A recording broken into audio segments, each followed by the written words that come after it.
Bien, además voy a compartir ahora la diapositiva. Creo que no se las compartí al final. Ahí está. Con respecto a Dionisio Herrera, estamos viendo un poquito sus logros de gobierno, además de la división política, el acta de independencia de Honduras, de la soberanía hondureña, y ser el primer jefe de Estado de este país. Eh, Además, se supone que él manda a ser el primer escudo de armas del año 1825, este escudo de armas. Si se fijan, pues es bastante, un poquito diferente al que tenemos hoy en día. No aparecía todavía la leyenda 15 de septiembre de 1821, sino que aparecía una estrella en la parte de abajo. No tenía, se supone que no tiene bueno, no tendría por qué tener el sol. Hubo una época en la cual solamente aparecía un gorro frigio, un gorro rojo que simboliza la lucha del pueblo. Quizá posteriormente se va a hacer ese cambio. El aljaba no la tiene, no aparecen los árboles de cedro y de pino. En cuanto a las minas, que aparecen normalmente aparecían dos puertecitas, aquí solo aparece una. Hubo una temporada incluso en la cual, durante el gobierno de Marco Aurelio Soto, el escudo llegó a tener incluso una palmera, ¿verdad? Al otro lado de la otra montaña que parece triángulo, ahí apareció una palmerita. Ya además adelante te lo voy a mostrar. Eh, y la leyenda siempre de la República de Honduras, ¿verdad? Sí aparece en la parte de arriba. Eh, Además, se dice que tuvo problemas con la iglesia porque por su pensamiento liberal, ¿verdad? Fue acusado por el obispo de la época de francmasón.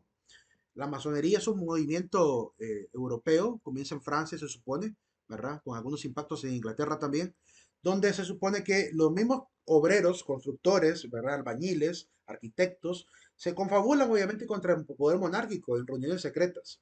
Y ellos son los que de alguna manera siguen haciendo esto hasta el día de hoy, ¿verdad? Ahora ya no son albañiles, ahora se supone que son, pues, de todo tipo de carreras, ¿verdad? Gente influyente que mantiene este tipo de club casi secreto, digo yo, donde ellos dicen en su propia defensa de que solo se dedican a la ciencia y tratan de impulsar el arte, la cultura, la ciencia, el progreso de los países, ¿verdad? Aunque la iglesia en su momento claramente desconfió de este tipo de movimientos. Hasta el día de hoy, pues obviamente con un católico no puede ser parte de ese tipo de movimientos porque es un movimiento donde incluso no hay un respeto o sea, no hay una convicción clara respecto a la parte religiosa. ¿Verdad? Ahí cada quien cree en lo que quiera creer, así que hay probabilidad de que un masón se convierta rápidamente en un ateo o agnóstico o antirreligioso incluso.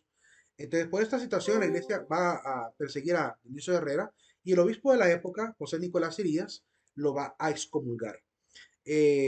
Bueno, esa excomunión se supone que no duró mucho, porque por lo visto fue un arranque prácticamente del obispo, ¿verdad? Supongo que los obispos posteriores de alguna manera deshicieron aquello. No sé si habrá quedado oficial para la iglesia que él esté excomulgado o no esté excomulgado. Si uno le preguntara a una fuente de internet hoy en día si está excomulgado, pues algunas dicen que sí, otras dicen que no, ¿verdad? Entonces no hay una claridad respecto de esa condena. Pero si un obispo lo hizo y nadie lo deshizo, pues claramente estaría condenado a una excomunión, es decir, declarado ya no católico, sino fuera de la iglesia. Pero claramente hay que ver también los arranques de los obispos de ese momento. No es el primer obispo que intenta, no es el primer obispo que excomulga a un presidente. También en la época de José Santo Guardiola, el obispo de la época excomulgó a Santo Guardiola. Aunque Santo Guardiola fue un poco más astuto, mandó a un emisario allá al Vaticano para llevar una carta a su santidad para que abogara por él, para que le ayudara en esa situación, porque él sí era un ferviente católico. No sé si a Dionisio Herrera le habrá interesado tanto la excomunión o no. Lo cierto es que esto generó un conflicto entre la iglesia y el Estado para este momento. Y el gobierno de Herrera, por tanto, no se pudo hacer muy popular por esa razón porque claramente se gana la lucha clerical, ¿verdad? Los sacerdotes de la época se oponen a él y esto genera un pueblo también adverso a la política de Herrera. También por eso va a ser muy fácil que incluso un salvadoreño que está obviamente en el poder de manera paralela a él, que es Manuel José Arce, que hemos mencionado, quiera hacerse del poder en Honduras, ¿verdad? Quizá por toda esta situación. No sé si es que Arce, movido por algo, tal vez algo religioso también, quería deshacerse de Dionisio Herrera. Lo cierto es que no le simpatizaba como alguien dirigiendo. Así que muy prontamente, ahí por el año 1827, le van a mandar unas tropas para poder quitarlo del poder y le van a dar golpe de Estado a Dionisio Herrera. Durante 1823 a 1825, América Central estaba prácticamente distribuida, como no había un distrito federal fijo, ¿verdad? cada provincia quería tener su propia autoridad, entonces dejan a Guatemala, Honduras y El Salvador prácticamente como cabezas prácticamente de la federación. Entonces colocan a diferentes jefes de Estado en cada uno de estos países, se permiten que se vayan a elecciones, elijan a los jefes de Estado y van a formar un triunvirato, ¿verdad? Es decir, el poder de tres a nivel centroamericano. Al principio solamente era El Salvador y Guatemala controlándolo. En el primer triunvirato, que duraría unos cuantos meses durante 1823, solamente estaban prácticamente representantes de Guatemala y El Salvador. Estaba por el lado de Guatemala como jefe de Estado Pedro Molina y Mazariegos. Por el lado de El Salvador estaba como jefe federal, es decir, jefe de toda la federación, Manuel José Arce, y como jefe de Estado salvadoreño tenían a Juan Vicente Villacorta como jefe supremo de El Salvador. Luego, en el siguiente triunvirato, ya eligen a un hondureño para que esté al frente de la política de Honduras. Sin embargo, no va a poder llegar al poder, porque va a morir antes de tiempo. Nos referimos a José Cecilio del Valle, ¿verdad? Va a estar Tomás Ojaran en Guatemala. Manuel José Arce siempre ha querido mantener el control en ese momento, ¿verdad? Y eligen a José Cecilio del Valle para que sea el jefe de Estado de Honduras. Pero como les digo, antes de que él pudiera llegar a enterarse siquiera que había quedado electo, pues va a morir. Ya vamos a hablar un poquito de la vida de José Cecilio del Valle.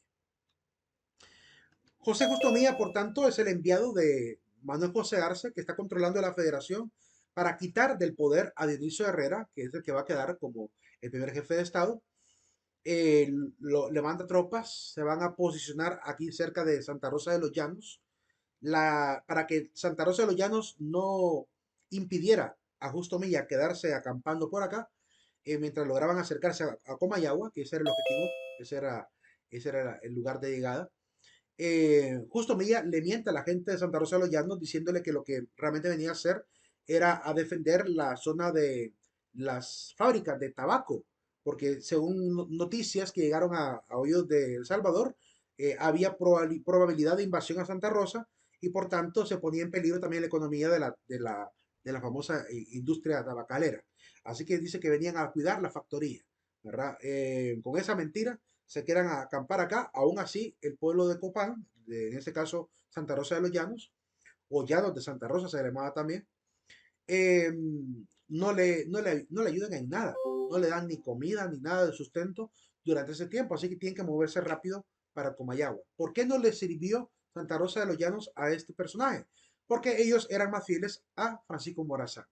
Entonces, como Francisco Morazán era el jefe militar de ese momento en Honduras, ¿verdad? Que estaba obviamente como mano derecha del gobierno de Dionisio Herrera, obviamente no querían ganarse obviamente enemistades con Morazán. Eh, por ese motivo, aún así logran avanzar, ¿verdad? Y van a generar un golpe de Estado, ¿verdad? Van a quitar del poder a Dionisio Herrera y lo mandarán 2 años a Guatemala exiliado, ¿verdad? El 4 de abril de 1827. Van a durar prácticamente de 1827 prácticamente todo ese año, ¿verdad? Hasta 1829 va a permanecer en el poder.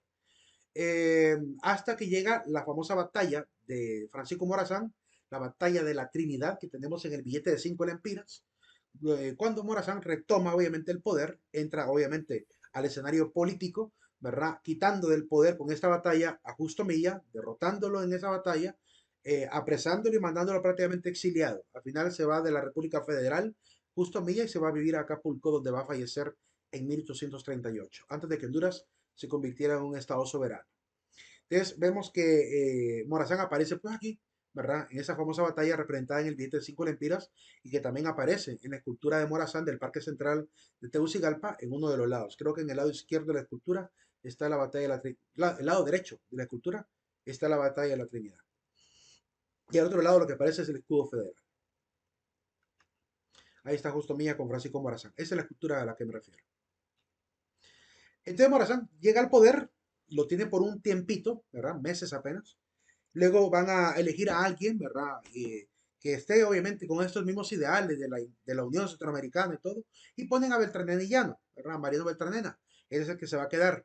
Pero cuando le piden a él, con el Consejo de Ministros, le piden renunciar, es decir, ya dejar el poder, él era el viceministro de Herrera, lo dejan prácticamente. Y cuando quiso reasumir el poder, Morazán, ¿verdad? Beltranena se niega a entregarla.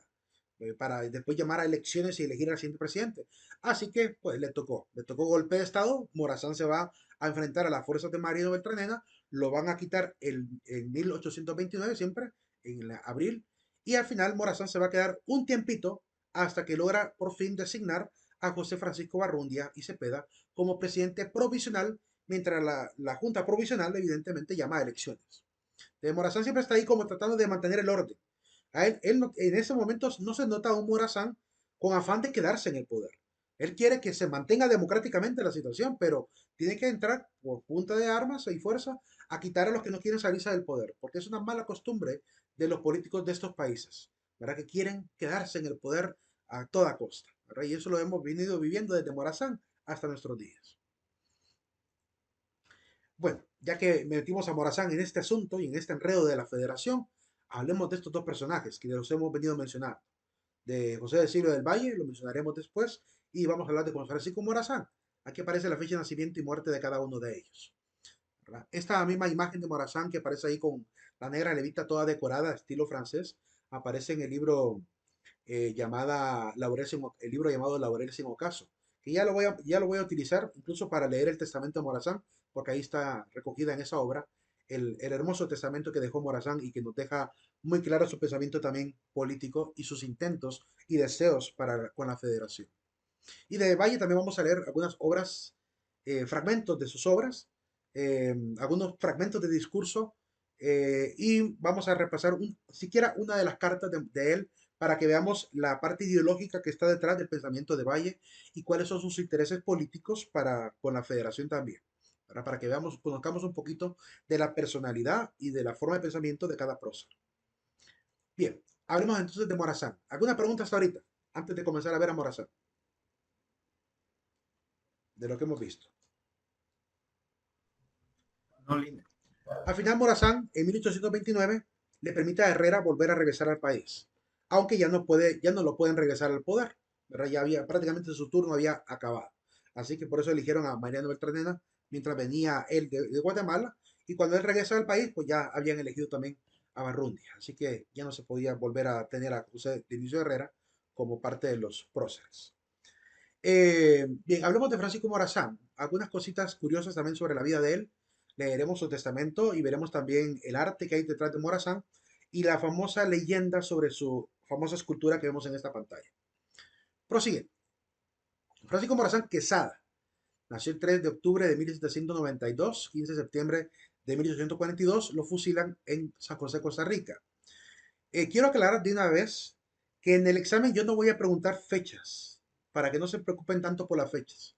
Esto es solamente para que nos podamos ubicar en tiempo y espacio, ¿verdad? De cuánto tiempo hace de que Morazán hizo todo esto.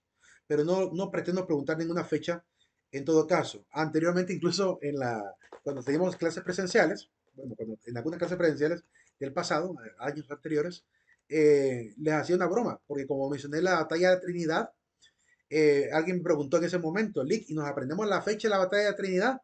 Y le digo yo, bueno, una de dos, o se la aprenden o me grapan en el examen, ¿verdad? Un billete de 5 lempiras, si no se sabe la respuesta. Porque realmente ahí estaba la respuesta, en el billete de 5 lempiras, en forma de broma para hacerle recordar dónde está la fecha.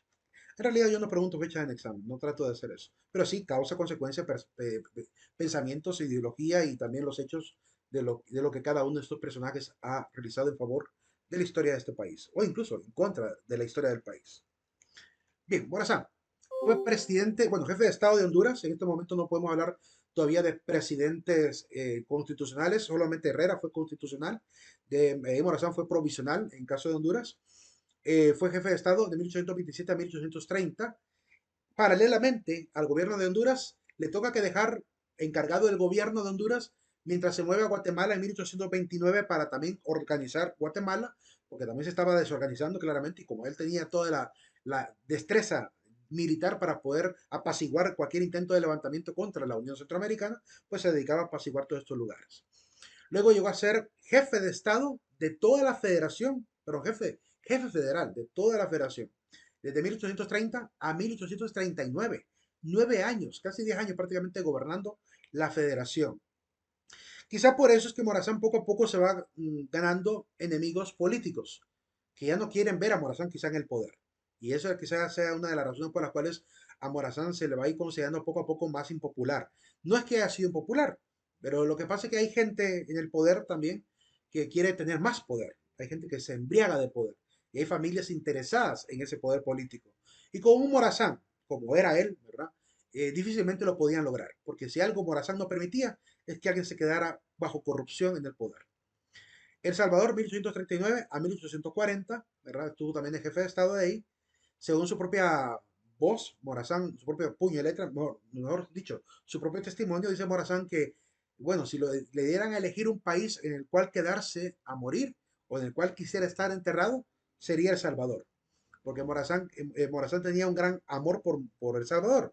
Quizá porque El Salvador siempre ha sido un poco más progresista que Honduras. Honduras ha sido un país demasiado conservador últimamente. Bueno, incluso últimamente. Eh, Todavía no salimos de la oscuridad de un conservadorismo político, ¿verdad? Porque estamos atrasándonos todavía con ese detalle, ¿verdad? Mientras que en El Salvador, miren cómo han pegado el levantón tremendo, ¿verdad? Gracias a esa libertad que hoy en día tiene. Costa Rica, estuvo en Costa Rica solo en el año 1842, donde lo van a fusilar. Morazán, pues prácticamente encarna este ideal de Unión Centroamericana. Es un ideal que les aseguro no se ha muerto todavía. De hecho, permítame nada más hacer una pequeña búsqueda de Facebook para contarles un pequeño detalle. Hay una página de Facebook que se llama República Federal de Centroamérica. Es una página causa, es decir, es una página para lograr un objetivo.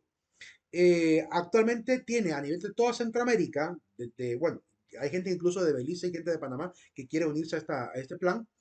Hay 439.000 personas siguiendo la página, ¿verdad? 318.000 me gusta de la página, ¿verdad? Es decir, hay cerca de 400.000 personas que están siguiendo el contenido de la página porque hay gente en Centroamérica, todavía en los diferentes países, que ansiamos ver la República Federal viva otra vez. Es decir, hay gente que está con el plan y es un plan político.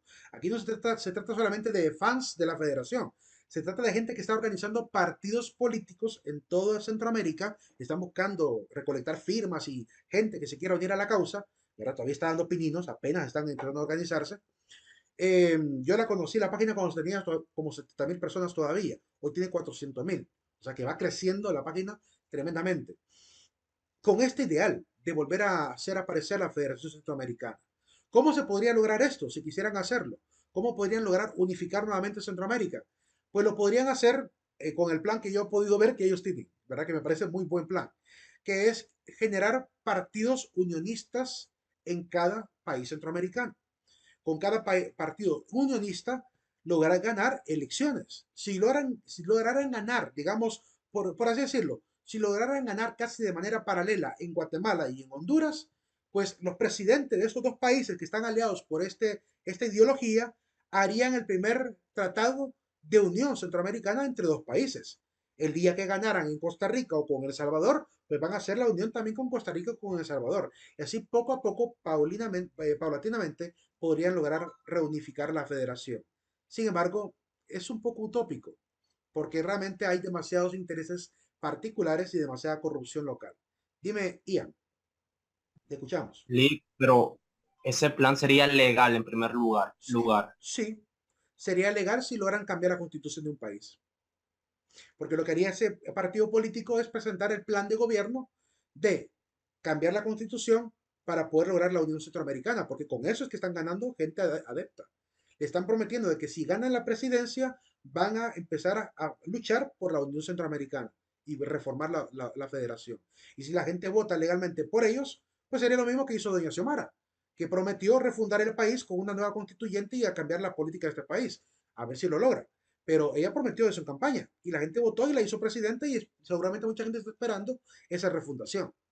Entonces, así como ella legítimamente puede llegar a cambiar la constitución por el voto popular que la puso de presidenta para esa causa, ¿verdad? Aunque mucha gente votó no por esa causa, sino que votó por quitar a la anterior, eh, claramente podría lograr lo cometido, ¿verdad? Entonces tendrían que hacer un verdadero movimiento ciudadano, ¿verdad? Para lograr esto, pero no sería algo imposible. No sería imposible, ¿por qué? Porque ya fuimos federación, o sea, ya se tiene conocimiento cómo hay que hacer la federación. Además que tenemos ya toda la experiencia de la historia de Estados Unidos, de México, que son federaciones, ¿verdad? Y que nos pueden dar el ejemplo y la pauta de cómo organizar la república para tener esa federación. Entonces tendríamos el conocimiento técnico actual con la tecnología actual de unificación, de comunicación, para poder manejar esa situación. Pero como digo, todavía suena un poco utópico porque claramente hay demasiado interés político individual y corrupto en cada país, ¿verdad? Hasta ahorita, miren a Nayib Bukele es unionista. Si a Nayib Bukele, la presidenta de Xiomara, le dijera unamos Honduras con El Salvador, yo creo que lo haría. Yo creo que estaría de acuerdo con unificar Honduras, El Salvador y Guatemala y hacer el trifinio, ¿verdad? Verdaderamente un trifinio. Y después quizá unir a Nicaragua cuando se quiten de encima al dictador Ortega, ¿verdad? Seguramente lo pueden llegar a hacer, ¿verdad? Pero él mismo ha propuesto esa idea de que debería, incluso en varias reuniones presidenciales y cumbres, él ha dicho que ha llegado el momento de considerar la posible unificación de Centroamérica. Él lo ha dicho. Están los videos grabados de lo que él ha promovido en función de la Unión Centroamericana. Por eso incluso lo llegaron a comparar con Francisco Morazán, a Nayib Bukele. Además que se ha dejado la barba también como Francisco, entonces una barba grande, sí. Entonces, incluso es él mismo, como es troll también, le encanta hacer bromas en su Twitter, compartió una foto de su perfil comparándola con Morazán, ¿verdad? Entonces, también él tiene parte ahí de ese corazón morazánico en su interior, se le nota. Yo no sé qué podría pasar en Centroamérica si se lograra semejante cambio político. Yo creo que haría mucho bien, porque mantener ¿cómo se llama? Una fuerza federal, además que ayudaría a subir el Producto Interno Bruto de toda la federación, ayudaría a controlar la parte militar, a depurar un poquito la parte de corrupción militar que hay en estos países. Y haría pues prácticamente una policía federal, ¿verdad? Que ande en todos los países velando porque caminen conforme a los ideales federales. Eso es lo que no se pudo hacer en aquel momento, de por qué se va a caer la federación. Ya veremos por qué se dio la caída. Aquí vemos a un descendiente de Morazán. Bueno, no lo ven todavía porque le tapé la cara, solamente para que vean primero la cara de Morazán. Según el biógrafo, uno de los biógrafos de Morazán, de origen belga, no recuerdo el nombre de él, es un belga de Bélgica, eh, dice que Morazán tiene ojos claros, nariz aguileña, una barba trasnochada, ¿verdad? Barba completa, pero trasnochada, es decir, no tan grande, grandota, sino pegadita a la piel. Dice que tiene grandes entradas, de delgada figura, alto, ¿verdad? Y de mirada serena. Es lo que narra el que describe la fisonomía de Morazán. Pues hay un descendiente que se llama Alejo Castro, que salió en el diario, creo que el Heraldo, no recuerdo muy bien, donde lo sacaron a la par de la pintura de Morazán cuando era jefe de Estado de la Federación. Y miren el parecido, es un parecido tremendo, ¿verdad? Tiene ojos claros, tiene barba así pegada a la piel también, la nariz aguileña, las grandes entradas en la cabeza, ¿verdad? Es tataranieto ¿cómo se llama? De Francisco Morazán. Se nota bastante la forma de las orejas, la forma del mentón, bastante parecido en realidad. Algo así tendría que haber sido Morazán y delgado y alto seguramente, ¿verdad? Así que los genes morazánicos siguen todavía vivos en estos países. Yo me imagino que todos los hijos, así como él, que es descendiente de Morazán, me imagino que debe tener un afán también por volver a ver la unidad de Morazán. Sería como una revancha por lo que le hicieron a Morazán. Ya veremos qué es lo que pasó con él. Detalles del gobierno de Morazán. He tratado de enlistar así brevemente, sin explicar demasiado, lo que él logró hacer durante su gobierno. Cosas buenas y cosas no tan buenas. Por lo menos como parte de una universidad católica y como miembro de la Iglesia Católica, pues me parece que algunas cosas que él hizo no fueron buenas. Ya les diré por qué. Y de hecho, Morazán va a reconocer que hizo, con Honduras específicamente, hizo algunos males, ¿verdad? Él mismo dice en su testamento que cometió algunos errores en la carrera política de la revolución. Y que cuando quería enmendar aquellos males que le hizo a su país, pues no se le dio el tiempo para poder terminar de rectificar aquello. Pues primer detalle, el gobierno Morazán promulgó el juicio con jurados. Es algo que tendríamos que volver a recuperar. No existe hoy en día en Honduras la figura del juicio con jurados. En algún momento desapareció. Yo creo que debería, allí sí quisiera invitar a los jóvenes de derecho, promuevan que vuelvan a haber juicio con jurados, como hay en Estados Unidos, ¿verdad? Que la gente va a exponer con su caso ante defensores y ante fiscales, pero también con un jurado de gente digna, gente de virtud probada, que escuche también todas las pruebas que se digan a favor o en contra y que ayuden a dar luces, ¿verdad? Que ayuden a dar razones lógicas al juez, aunque no es obviamente vinculante, pero al menos que recomienden al juez y que digan públicamente qué veredicto dan ellos como jurado, para ver si coincide también con la opinión del juez, porque eso también ayudaría a velar un poquito por la honestidad de los juicios, ¿verdad? No que hoy en día, pues, tanto jueces como fiscales a veces son comprados por los que tienen dinero, ¿verdad? Y de hecho hay muchos casos de corrupción sin cerrar y casos de crimen sin cerrar por culpa de fiscales que ni siquiera le prestaron atención. Hace poquito salió ahí una imagen mostrando a los fiscales de la época de Juan Orlando con 8 casos de corrupción y casos de crimen que tenían que haber llegado a sus manos y que ni siquiera ellos, ¿verdad?, le dieron énfasis a esos problemas gravísimos. Estamos hablando del desfalco del Seguro Social, estamos hablando de asesinatos de personas importantes, estamos hablando de ¿cómo se llama? Red de casos de diputados ligados a tema de narcotráfico, al tema de malversación de fondos, al tema de lavado de activos, que pasaron por ellos supuestamente esos casos y no hicieron eco alguno sobre eso. Como que no fuera importante para defender el interés de la nación. El fiscal general de la nación tiene que velar porque en Honduras todos esos juicios no queden sin su verdadera justicia. Y sin embargo, se han engavetado, ¿verdad? Y no ha pasado nada.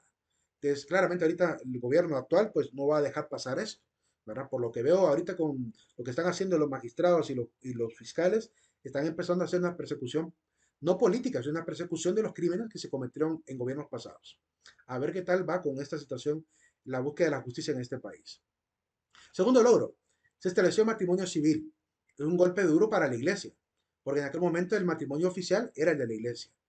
Con el matrimonio civil trae pros y contras. ¿Cuáles son los pros? La defensa de la pareja, del cónyuge, en el caso de la mujer que siempre ha estado a veces desprotegida, y de los niños, ¿verdad? De los hijos, la prole. Sin embargo, trae cosas negativas también. El hecho de liberarse fácilmente de la responsabilidad de estar unidos por sus hijos.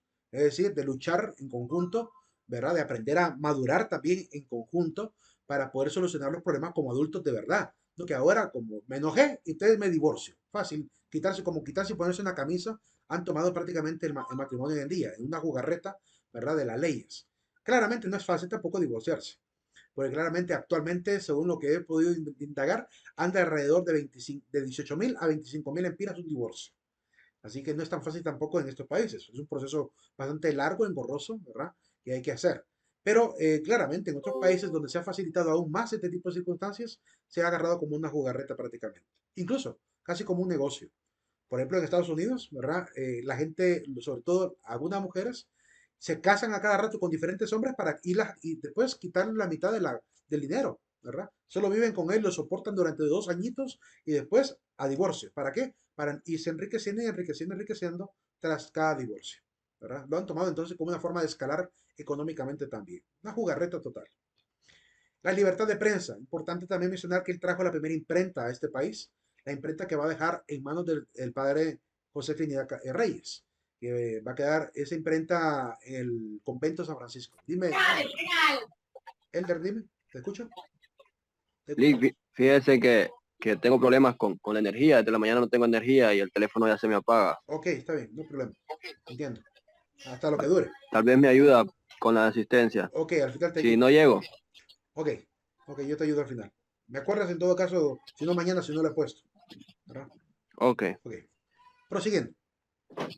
Esta imprenta va a estar a cargo del Padre Reyes. Sin embargo, hay que decir también que una vez que la imprenta quede en manos del Padre Reyes, esa fue una excusa para Morazán para poder quitar todo lo que el Padre Reyes había construido e imponer prácticamente, quedarse con, expropiar prácticamente el territorio del convento franciscano, que era de la iglesia, donde funcionó el convento San Diego de Alcalá, que después fue llamado convento San Francisco. Le expropia este bien a la iglesia y convierte en ese lugar prácticamente una especie de casa para imprimir documentos de educación e instrucción pública. De acuerdo que hay que hacer este trabajo de educar al pueblo, pero quitarle a la iglesia algo que le pertenecía por derecho. ¿Por qué digo que le pertenecía a la iglesia por derecho? Porque ese terreno la iglesia no se lo quedó por colonia. Ese terreno se lo donó un católico a la iglesia. Es decir, alguien, ya más adelante les mostraré el nombre del donante, él donó el territorio, ¿verdad?, a la iglesia para que los franciscanos que estaban predicando por esta zona pudieran tener por fin un convento. Entonces fundaron el convento San Diego de Alcalá. Ya hablaremos un poquito más adelante de ese lugar. Instala la primera escuela militar. Morazán quería que los militares no fueran gente ignorante, que se formaran. Y por tanto, genera una instrucción no solamente pública con la gente del pueblo, sino también educación militar. Desgraciadamente, a pesar de que ha habido academias militares gracias a Morazán en estos países, han habido algunos militares, como el caso del segundo presidente de la nación, ya platicaremos un poquito de él, que llegó a ser parte del ejército sin haber pasado por la educación formal que Morazán había dejado, ¿verdad? Supongo yo que logró llegar prácticamente así, por pura chiripa, como decimos popularmente, ¿verdad? Le permitieron permanecer en el ejército, quizá en medio de esa inestabilidad política que él vivió, ¿verdad? Lo dejaron entrar sin pasar por toda la parte formativa. De hecho, nunca se formó académicamente ese presidente, del cual ya hablaremos más adelante. Detalles del gobierno de Morazán. Otro detalle importante, disciplinó al ejército, protegió la industria. Como Guatemala se había quedado como una sociedad cada vez más envejecida, fomentó la inmigración a Guatemala para que los jóvenes llegaran, obviamente. Había mucha tierra sin explorar guatemalteca y había que explotarla, ¿verdad? Y había que trabajarla. Entonces, dada la circunstancia del envejecimiento de la población guatemalteca, permite que lleguen mano de obra para trabajar en esos lugares. Celebró tratados de comercio con parte de América Latina, mantuvo relaciones comerciales con diferentes países del sur, también con Madrid, España, con New Orleans, Estados Unidos también. Nacionalizó los bienes de la iglesia, otro golpe bajo para con la iglesia. Como les digo, le quita territorios a la iglesia para poder convertirlo en instituciones de educación, que de hecho ya eran instituciones de educación de parte de la iglesia, porque el padre Reyes fue el primerito en fundar una academia, ¿verdad? Para acrecentar un poquito la parte cultural, para la lectura. Es una especie de club que él mandó a hacer, de la academia llamada Academia del Genio Emprendedor y del Buen Gusto. Se llamaba la Academia del Padre Reyes, que después va a convertirla en una academia literaria, ¿verdad? La van a convertir en academia literaria en la época de Juan Lindo. Primero se convirtió prácticamente en sede de la imprenta, después academia literaria. Luego la convirtieron en la Universidad de Tegucigalpa, que la van a pasar después del convento de San Francisco al convento de la Merced. Ya les platicaré más adelante con algunas fotografías también para ubicarnos geográficamente. Introdujo la enseñanza laica gratuita y obligatoria. Eso está bien, ¿verdad? En ese aspecto no es un problema. Aun cuando, de hecho, Guillermo Varela, recuerdo yo que Guillermo Varela, ¿en qué parte es que lo dice?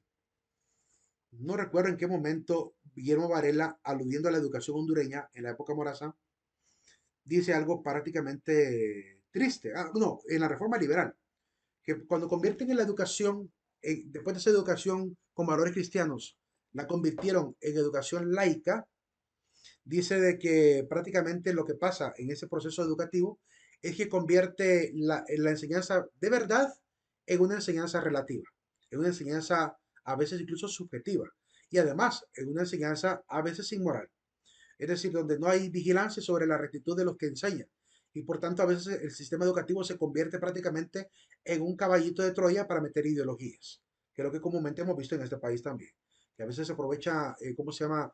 La cátedra para meter la cuestión ideológica, ¿verdad? Yo trato de ser muy equilibrado, aunque soy católico, trato de ser muy equilibrado con el juicio. Lo que hay que, obviamente, defenderlo, hay que defenderlo porque claramente a veces se han, ma- se han tergiversado lo que realmente ha pasado, pero claramente cuando han habido errores, como veremos en la época de Santos Guardiola, pues también han habido errores. Y hay que ser muy, muy honesto intelectualmente para hablar de los pros y los contras de lo que ha sido la participación religiosa. Pero en la época de la educación laica, pues lo que se produce es esto. Incluso alguien llegó a decir creo que fue el mismo Guillermo Varela, trataré de buscar en qué momento lo dice, prácticamente él dice que se equipara la verdad con las verdades relativas, porque claramente la verdad que se venía enseñando con mucho rigor, prácticamente cae en manos de gente que a veces incluso era inexperta. Les pongo un ejemplo claro de lo que ocurre a nivel educativo ya un poquito después de la reforma liberal. Aquí en Santa Rosa de Copán funcionó una universidad, que era la Universidad de Copán, la Universidad Copaneca. Eh, Esta universidad estuvo funcionando en lo que hoy es la Casa de la Cultura de Santa Rosa de Copán, cerca del Parque Central. Eh, y cuando estaba en manos de sacerdotes la educación copaneca de esa universidad. Luego llegaron, obviamente, los liberales al poder, nacionalizan todo, ¿verdad? Vuelven laica toda la educación con mayor fuerza que la que hizo Morazán Y en vez de dejar a los sacerdotes siempre con la parte de la enseñanza, quitaron a los sacerdotes y adivinen a quién pusieron, a un militar. A un militar pusieron de rector de la parte educativa. ¿Qué sabía un militar de educación? De hecho, por eso desaparece la universidad. Esa universidad desapareció muy pronto. Apenas quedó en manos de un militar, desapareció por completo la Universidad de Copán. Pasó prácticamente Santa Rosa de Copán sin universidad hasta que volvió a resurgir la Universidad Católica de Honduras que vino aquí a este campus. Entonces, es decir, terrible lo que pasa cuando los políticos, ¿verdad?, quieren manejar todo de manera laica y se olvidan del papel importante que la iglesia ha jugado, ¿verdad? Que de hecho, de cosas importantes que la iglesia ha hecho, pues solo hay que mencionar al Padre Reyes para comentar realmente cosas buenas que él generó. Ya hablaremos de él más adelante. 14. Estableció el recurso de habeas corpus. En aquel momento había algo que podía generar corrupción, que es que cuando había un juicio no se podía hacer incluso sin la presencia del condenado o del que iba a ser juzgado. Entonces, con la ley de habeas corpus se obliga a que debe estar presente el acusado para evitar este tipo de corrupciones, ¿verdad? Que podía llegar a darse. Además, modernizó los puertos, tuvo la iniciativa de construir un canal interoceánico aprovechando de los afluentes de los ríos que conectan Honduras con Nicaragua, ¿verdad? Río Tinto Negro y Segovia, Coco y Segovia, pero al final no se pudo lograr, ¿verdad? Falta de estabilidad política para poder generar un proyecto tan grande y tan costoso también.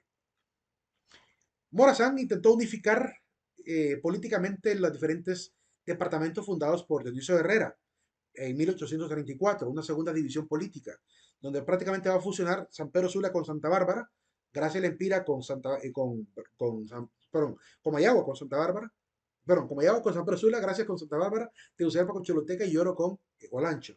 Pero no le va a funcionar, ¿verdad? Después de ese intento de unificación de departamentos, no pudieron controlarlo y tuvieron que volver otra vez a la antigua, ¿verdad?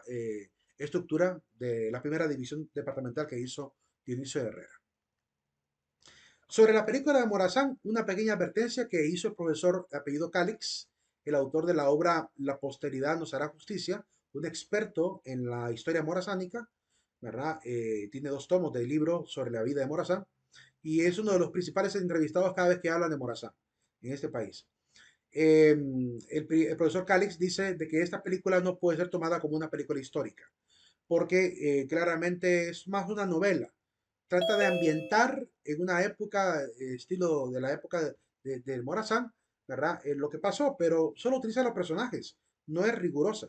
Así que él recomienda pues verlo como una novela más, pero no como una película que uno puede encontrar riqueza histórica en ella, ¿verdad? Hace falta que le hagan verdadera justicia a Morazán como él deseaba tanto que le hiciera. Por lo cual, si la ven, la encuentran por algún lado, sepan de que no está avalada por los expertos en historia, ¿verdad? Además que la vestimenta del obispo no parece para nada la vestimenta de un clérigo, porque los clérigos obispos normalmente visten con una especie de túnica negra, sí, eso sí, pero la banda del centro es una banda morada, ¿verdad? Y además llevan un solideo coro morado también. Esa parte morada que tiene aquí en los hombros, eso no es parte rigurosa de la vestimenta de los sacerdotes católicos y obispos católicos de la época. Además que Morazán aquí lo representaron como que fuera pirata del Caribe, ¿verdad? No es una vestimenta muy semejante a la época. Estamos en el año 1830-40, cuando Morazán está a frente de la política hondureña. Bueno, desde 1827 en adelante empieza Morazán a funcionar, hasta 1842. Es una época en la cual ya ha pasado ese estilo de moda. Esta moda es del año 1700, de la época de los grandes filibusteros caribeños, ¿verdad? La época de las invasiones y colonias. O sea que ni siquiera respetan el rigor de la vestimenta de la época. O sea, desde ahí ya podemos ver que le falta mucha investigación a la película que intentaron hacer. Sobre el testamento de Morazán, pues quiero que lo veamos, ¿verdad? Yo sé que es un poco largo, no quiero sintetizarlo, no quiero caricaturizar el testamento porque encuentro mucha riqueza en él. Para entender el pensamiento de Morazán, para entender esos últimos sentimientos que tuvo en las últimas 3 horas que le dieron para poder morir. A Morazán lo van a arrestar, lo van a acusar de traición y de andar militarizando la zona de Costa Rica, porque él había recibido, según su propio testimonio, comunicación de el comisionado del departamento de Guanacaste, de que había intento de Nicaragua de invadir Costa Rica. Entonces él salió con unos hombres que él llama y ellos libremente, como hombres valientes, salen junto con Morazán a irse a la zona a defender la frontera de esta invasión que había.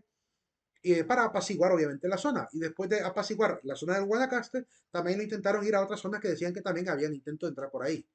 Entonces Morazán estaba haciendo ese trabajito de cuidar la integridad del país de Costa Rica, pero la leyenda, o a lo mejor dicho, el bulo que se inventaron, es que Morazán andaba militarizando el país.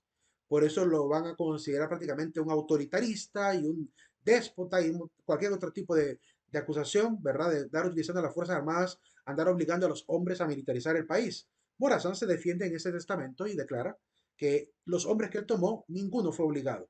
Todos ellos marcharon libremente con él para ir a defender ese departamento. Y lo hizo para defender la integridad de Costa Rica, para lograr un bien para Costa Rica. Sin embargo, lo acusan falsamente, ¿verdad? Y por eso él declara que su muerte es injusta. Leamos un poco el testamento de Morazán. 15 de septiembre de 1842, día del aniversario de la independencia cuya integridad he procurado mantener. Por eso el 15 de septiembre no solamente celebramos el Día de las Palillonas, celebramos la muerte de Morazán. Debería ser un día de respeto. Debería ser un día de no andar exhibiendo, ¿verdad? Como se hacen en muchos institutos de ese país, ¿verdad? Igual en El Salvador también. Es increíble cómo la gente no entiende realmente lo que se celebra, ¿verdad? De acuerdo, pueden haber palillonas, pero vestidas dignamente.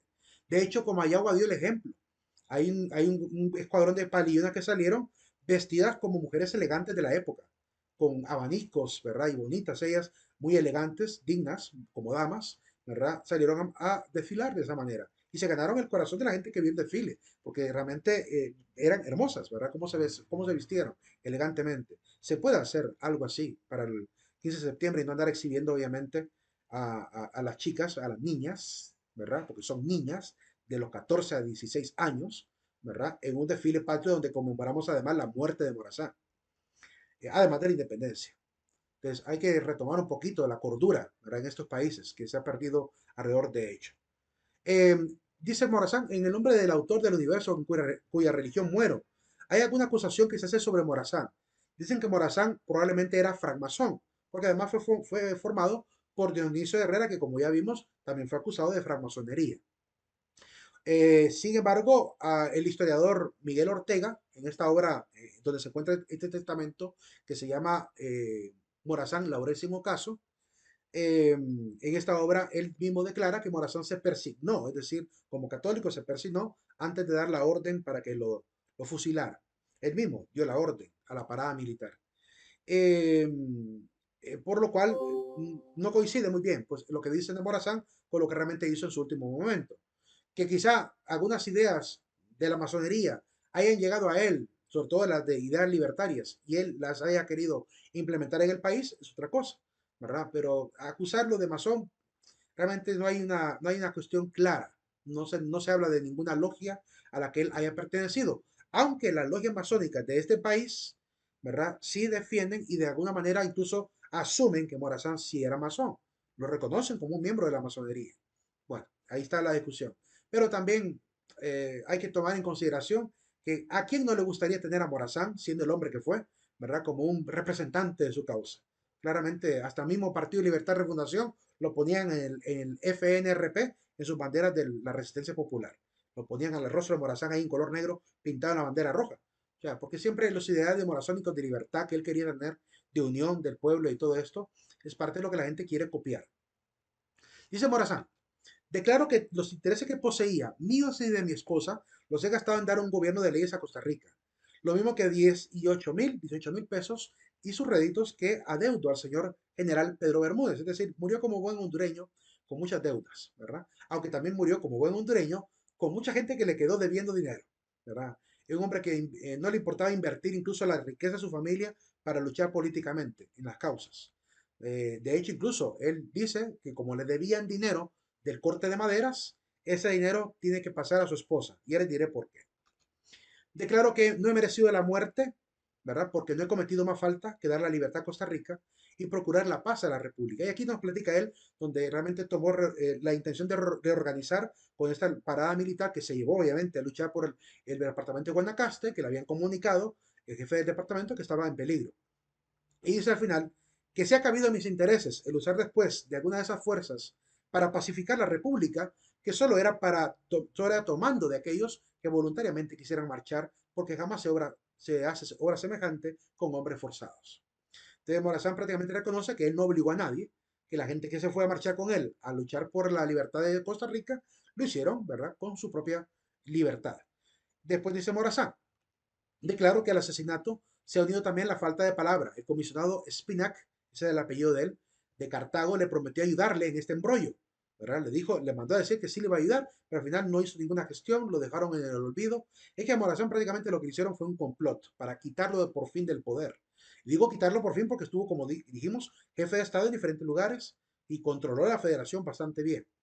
Entonces, de alguna manera, la gente que quería también llegar a tener el puesto Morazán se afanaron por él y lo consideraron de alguna manera un enemigo con el cual obviamente luchar. ¿Verdad? Las familias de poder que querían también tener esa autoridad en sus manos.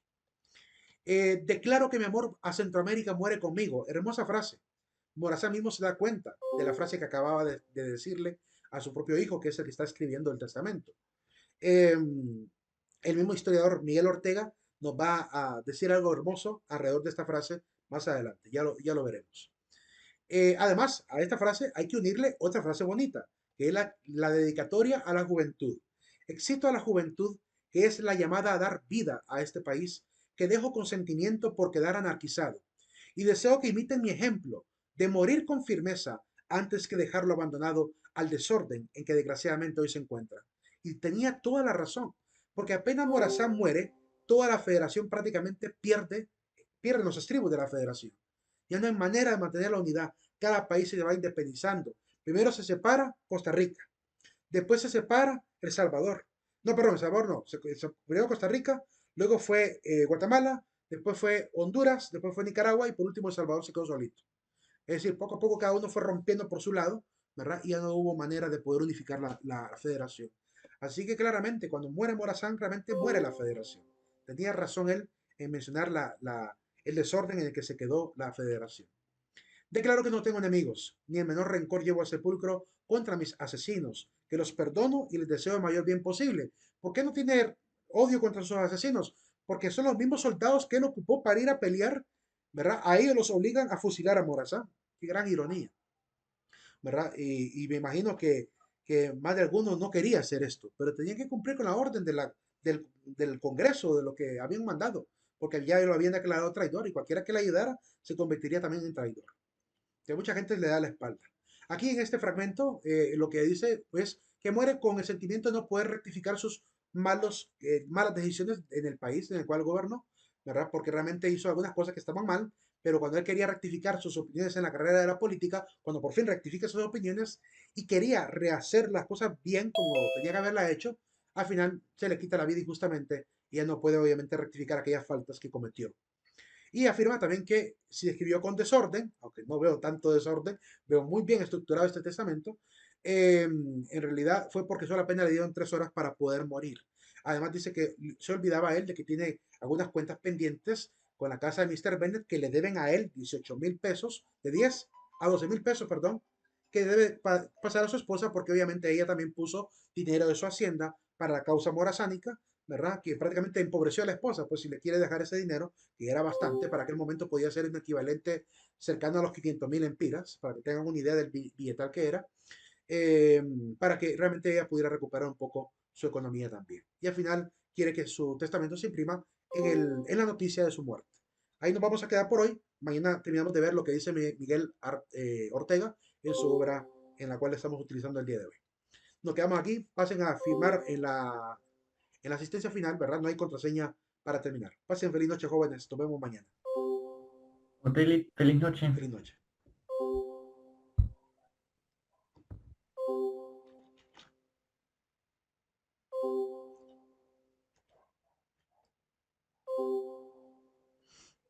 Feliz noche. Feliz noche.